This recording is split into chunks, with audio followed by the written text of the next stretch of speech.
সরকার family card বিতরণের উদ্যোগ গ্রহণ করেছে।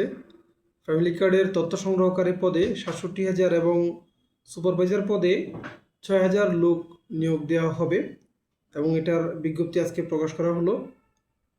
তো এই পদগুলোতে কাদেরকে নিয়োগ দেওয়া প্রয়োজন বলে আপনারা মনে করছেন? আমি মনে করি এই পদগুলোতে অবশ্যই জাতীয়তাবাদী সমর্থকদেরকে নিয়োগ দেওয়া উচিত।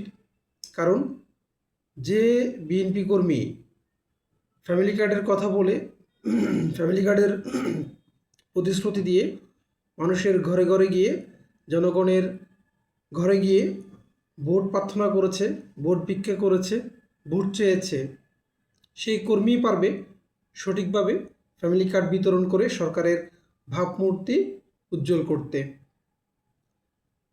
যদি এই নেতাকর্মীদেরকে সমর্থকদেরকে যদি কাজে লাগানো যায়, তাহলে সমাজ এবং রাষ্ট্রে মানুষের কাছে, জনগণের কাছে বিএনপির নেতাকর্মীরা ভালো কাজের সাথে যে সম্পৃক্ত আছে, মানুষের সুখে দুঃখে উন্নয়নে যে পাশে আছে, তা জনগণ নিজের চোখেও দেখতে পারবে এবং সেটা উপলব্ধি করতে পারবে। এবং এটার দ্বারা মানুষের মনে একটা সফট কর্নার জাগবে যে বিএনপি দলীয় নেতাকর্মীরা, সমর্থকরা জনগণের সাথে, জনগণের উন্নয়নের সাথে কাজ করে যাচ্ছে এবং সেটা অবশ্যই আগামী স্থানীয় নির্বাচনেও ভালো একটা সফলতা বয়ে আনবে বলে আমি মনে করছি। যদি এই কাজে যে ফ্যামিলি কার্ডের তথ্য সংগ্রহকারী পদে এবং সুপারভাইজার পদে জাতীয়তাবাদী সমর্থক ব্যতীত অন্য কাউকে যদি নিয়োগ দেওয়া হয়, সেক্ষেত্রে যদি ধরা যায় যে এখানে যদি কোনো জামাত শিবিরের লোক যদি ঢুকে যায়, তাহলে একটা কথা মনে রাখতে হবে যে এরা কিন্তু নিজের দলের লোক ছাড়া কাউকে ভিক্ষা পর্যন্ত দেয় না। তারা দায়িত্ব পেলে শুধু নিজের দলের লোকদেরকেই কার্ড দিবে। দিন শেষে মানুষ বিএনপি সরকারকে গালাগালি করবে এবং এটাই শতভাগ সত্য।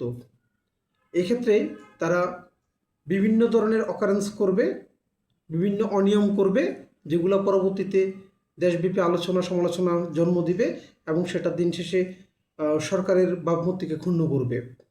তাই অবশ্যই যারা প্রত্যেক মানুষের কাছে গিয়ে ঘরে ঘরে গিয়ে ধানের শীষের পক্ষে জোয়ার তুলেছে, বিভিন্ন প্রতিশ্রুতি দিয়ে যারা ভোট ভিক্ষা করেছে, ভোট চেয়েছে, তাদেরকেই এইসব কাজে নিয়োগ দেওয়া উচিত বলে আমি মনে করছি।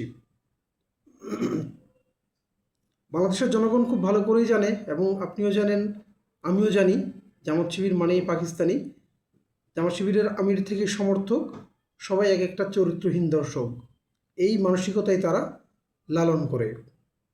আর তাই দেশে শান্তিপূর্ণ পরিবেশ পরিস্থিতি বজায় রাখার জন্য, সরকারের স্বপ্ন ও অঙ্গীকারগুলো বাস্তবায়ন করার জন্য যারা জনগণের ঘরে ঘরে গিয়ে ভোট চেয়েছে ধানের শীষের পক্ষে, তাদেরকেই সরকারের সকল কর্মসূচিতে পাশে রাখা উচিত।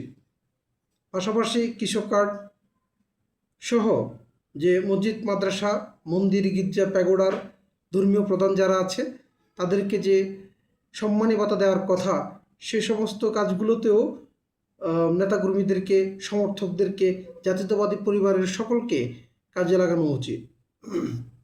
তাহলে দেশের মানুষের কাছে এলাকার নেতাকর্মীরা যে ভালো কাজের সাথে সম্পৃক্ত আছে সেটা উপলব্ধি করতে পারবে।